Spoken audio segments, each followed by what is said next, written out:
তোমার কাছে নিশ্চয়ই অবৈধ অস্ত্র আছে। ভালো হয় তুমি যদি আমাকে একটা গুলি করো, একেবারে এখানে, তাহলে সব জ্বালা যন্ত্রণা থেকে মুক্তি পাবো।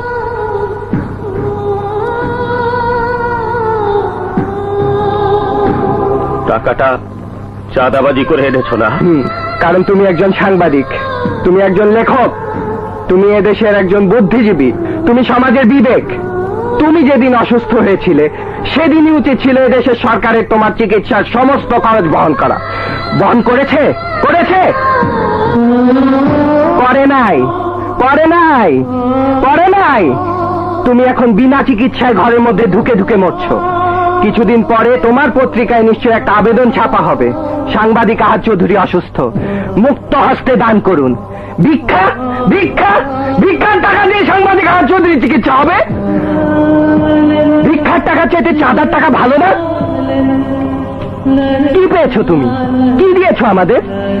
তুমি বলেছিলে যেখানে যাব তোমার নাম বললে সব দরজা খুলে যাবে। তোমার নাম বলেছিলাম বলে সেদিন পুলিশ আমাকে নির্মম ভাবে পিটিয়েছিল।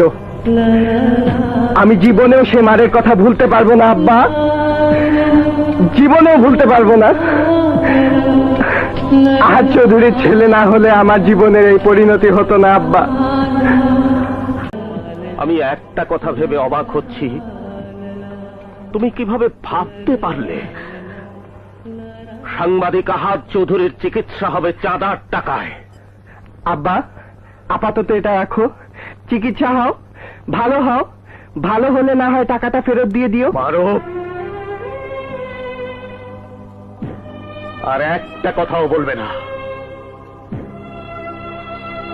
মারুফ, চলে যাও এখান থেকে, আর কোনদিন এ বাসায় আসবে না। তুমি আমার ছেলে, এটা আমার জন্য লজ্জা, এটা আমার জন্য ঘৃণা। তোমার জন্য আজ আমি এইখানে দাঁড়িয়ে থাপ্পড় খেয়েছি। তোমার জন্য আজ সময় দিয়ে গেছে। তুমি যদি তাদের সাথে আজকের মধ্যে দেখা না করো, তাহলে তোমার এই বোনটাকে তুলে নিয়ে যাবে।